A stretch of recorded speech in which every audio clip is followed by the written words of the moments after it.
मसीह में आप सबको सलाम। खुदावंद आपको और आपके ख़ानदान को बरकत, सेहत और तंदुरुस्ती अता करे। मसीह यीशु नासरी के नाम से आमीन। हमारे लिए आज की तिलावत रसूलों के अमाल 9वां बाब पहली आयत से 20 आयत। ये मेरा चुना हुआ वसीला है कि मेरा नाम गैर कौमों पर जाहिर करे। खुदा बाप, बेटे और रूह कुद्दुस के नाम से आमीन।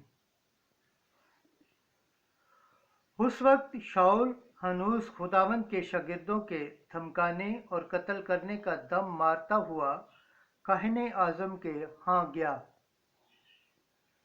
और उससे दमिश्क के इबादत खानों के लिए इस मजमून के खत मांगे कि जिनको वो इस तरीके पर पाए, ख्वाह मर्द ख्वाह जन, उनको बांधकर यरूशलेम में लाए। और जब वो सफ़र करते करते दमिश्क के नज़दीक पहुंचा तो यूं हुआ कि यक बारगी आसमान से एक नूर उसके गिर्द आ चमका और वो ज़मीन पर गिर पड़ा और उसे एक आवाज़ यूं कहते सुनाई दी कि शाऊल शाऊल, तू मुझे क्यों इज़्ज़ा देता है? उसने कहा, ऐ खुदावन, तू कौन है? उसने कहा, मैं यस्सु हूँ जिसे तू इज़्ज़ा देता है। मगर उठ और शहर में जा और जो तुझे करना होगा वो तुझे बताया जाएगा। जो आदमी उसके हमरा थे वो हैरान होकर खड़े रह गए, क्योंकि आवाज़ तो सुनते थे मगर किसी को देखते न थे। और शाऊल ज़मीन पर से उठा और जब उसने आंखें खोली तो उसको कुछ दिखाई न दिया। तब वो उसका हाथ पकड़कर उसे दमिश्क में ले गए और वो वहाँ 3 दिन तक न पीना रहा और न खाता न पीता था। अब दमिश्क में हनन्याह नामी एक शागिर्द था और खुदावन ने रोया में उससे कहा, ए हनन्याह। वो बोला, ए खुदावन, मैं हाजिर हूँ। खुदावन ने उससे कहा, उठ और उस कूचे में जा जो सीधा कहलाता है और यहूदा के घर में शाऊल नामी तरसुसी को पूछ ले, क्योंकि देख वो दुआ कर रहा है और उसने भी रोया में देखा है कि हनन्याह नामी एक आदमी ने अंदर आकर मुझ पर हाथ रखे हैं ताकि फिर बिनाई पाऊं। मगर हनन्याह ने जवाब दिया कि ऐ खुदावंद, मैंने बथेरों से इस शख्स के बाबत सुना है कि उसने यरूशलेम में तेरे मुकद्दसों के साथ कैसी कैसी बुराइयां की हैं, और यहाँ भी उसने सरदार काहिनों की तरफ से इख्तियार पाया है कि उन सब को बांध ले जाए जो तेरा नाम लेते हैं। मगर खुदावन ने उससे कहा, तू जा, क्योंकि ये मेरा चुना हुआ वसीला है कि मेरे नाम को गैर कौमों और बादशाहों और बनी इसराइल पर जाहिर करे, और मैं उसको दिखाऊंगा कि मेरे नाम के लिए उसे कितना दुख उठाना पड़ेगा। तब हनन्याह गया और उस घर में दाखिल हुआ और उस पर हाथ रखकर कहा, ऐ भाई शाऊल, खुदावन यानी यस्सु ने मुझे भेजा है जो तुझ पर उस राह में जाहिर हुआ जिससे तू आया था, ताकि तू फिर बिनाई पाए और रूह कुद्दुस से भर जाए।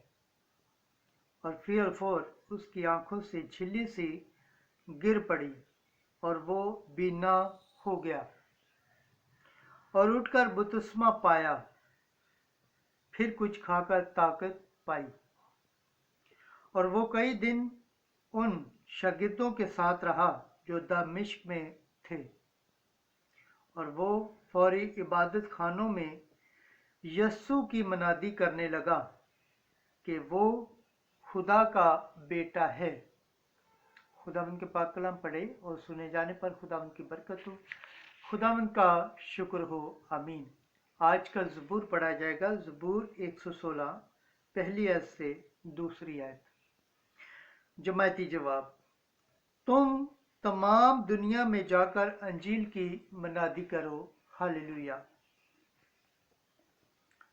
हालेलुया। ऐ सब कौमों खुदावंद की हम्द करो, ऐ सब उम्मतों उसकी तौसीफ करो। जमायती जवाब, तुम तमाम दुनिया में जाकर अंजील की मनादी करो, उसकी रहमत हम पर अस्तवार है, उसकी वफा अबद तक कायम है। जमायती जवाब, तुम तमाम दुनिया में जाकर अंजील की मनादी करो। खुदावंद के पाक कलाम पढ़े और सुने जाने पर खुदावंद की बरकत हो, खुदावंद का शुक्र हो, आमीन। नारे हम्द, हालेलुया, हालेलुया, हालेलुया। ये ज़रूर था कि अल मसीह दुख उठाए और इसी तरह अपने जलाल में दाखिल हो। हालेलुया। आज की अंजील मुकद्दस यूहन्ना के मुताबिक छठा बाब 52 से 59 आयत। मेरा गोश्त हकीकी गिज़ा और मेरा खून हकीकी शराब है। उस वक्त जब यस्सु ने कुफरनहूम के इबादत खाने में तालीम दी तो यहूदी आपस में यूं कहकर तकरार करने लगे कि ये अपना गोश्त हमें क्यों कर खाने को दे सकता है। मगर यस्सु ने उनसे कहा कि मैं तुमसे सच सच कहता हूं कि अगर तुम इब्ने इंसान का गोश्त न खाओ और उसका खून न पियो तो तुम में जिंदगी नहीं होगी। जो मेरा गोश्त खाता और मेरा खून पीता है वो हमेशा की जिंदगी रखता है और मैं उसे यौम आखिर में फिर जिंदा करूंगा, क्योंकि मेरा गोश्त हकीकी गिज़ा और मेरा खून हकीकी शराब है। जो मेरा गोश्त खाता और मेरा खून पीता है वो मुझ में कायम रहता है और मैं उसमें, जिस तरह बाप जो जिंदा है मुझे भेजा और मैं बाप से जिंदा हूँ, उसी तरह वो भी जो मुझे खाता है मुझसे जिंदा रहेगा। जो रोटी आसमान से उतरी है यही है। बाप दादा की तरह नहीं कि खाया और मर गए। जो ये रोटी खाएगा वो अबद तक जिंदा रहेगा। अंजील मुकद्दस के वसीला से हमारे गुनाह माफ़ किए जाए। ऐ मसीह तेरी सताइश हो। खुदावंद के पाक कलाम पढ़े और सुने जाने पर खुदावंद की बरकत हो, खुदावंद का शुक्र हो, आमीन। खुदा बाप, बेटे और रूह कुद्दुस के नाम से, आमीन।